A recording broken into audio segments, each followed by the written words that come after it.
hometown. She earned her bachelor's and master's degree in chemistry and a doctor of medicine degree from UCLA. Following her graduation in 1976, she commenced a one-year internship at Harbor General Hospital in Torrance, California. She then specialized in emergency medicine and worked in several hospitals in the Los Angeles area. She was selected by NASA as an astronaut in 1978 in the first group of 6 women selected as astronauts. She flew as a mission specialist on STS-51A in 1984, a mission which deployed 2 communication satellites and retrieved 2 others for return to Earth. She served as a robot arm operator on that flight and also became the first mother to fly in space. After a 7-year leave of absence to raise her daughters, she went on to serve as the chief of the Space Station branch of the Astronaut Office, and more recently, she worked on display development for the Orion spacecraft, America's next generation of manned space vehicle. She retired on April 28, 2017 as the longest-serving astronaut at 36 years and 9 months. And she's with us today to share her remarkable perspective on all this history. Ladies and gentlemen, please welcome astronaut Anna Fisher.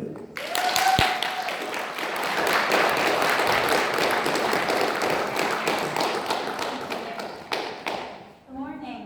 Good morning. I'm so happy to be here with you this morning. I get to be here for the next 6 days speaking to people from all over the world. And it's something I really enjoy, getting the opportunity to come back here to the Kennedy Space Center. It almost feels like I'm coming back home because I've spent so much time here. What I'd like to do today is I'm going to talk to you a bit about my journey of going into space, my flight, a little bit about training, and then I'm going to try to leave some time at the end for a little bit of question and answer. So with that, we'll go ahead and get started.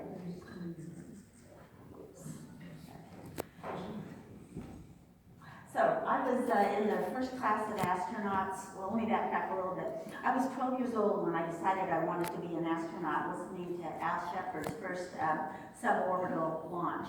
But of course, I didn't think that was a very realistic goal. And by the time I went to UCLA for my education, I'd kind of given up that was going to be possible. I did a lot of traveling as a young person. My father was in the Army. I'm an Army brat. And 8th grade, when we wound up settling in San Pedro, as was mentioned, 8th grade was my 13th school. So I had a lot of practice moving around.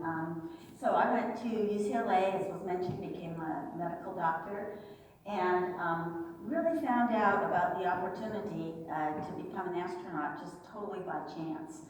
A conversation with one of my friends that had the NASA newsletter. So I found out like about a month before the deadline, and in June of 1977, and found out that I was being interviewed about 6 weeks after that. I submitted my application, and then in January of 78, found out that I was one of 35 people being selected for the Space Shuttle program for the first time. There were 15 pilots and 20 mission specialists. So there's 2 pathways to become an astronaut. You can either become a pilot, go through the military, be a test pilot, or become a mission specialist with an advanced degree in pretty much any area of science. I was also very fortunate to be in the first group of women ever selected, and it was a real honor to be a part of that group. Dr. Shannon Lucid, Dr. Ray Seven, starting from the left, Dr. Kathy Sullivan, Dr. Judy Resnick, who unfortunately perished on the Challenger accident, myself, and Dr. Sally Wright, the first American woman to fly in space, and also unfortunately passed away in 2012 of pancreatic cancer. So we are based at the Johnson Space Center. Most of the, for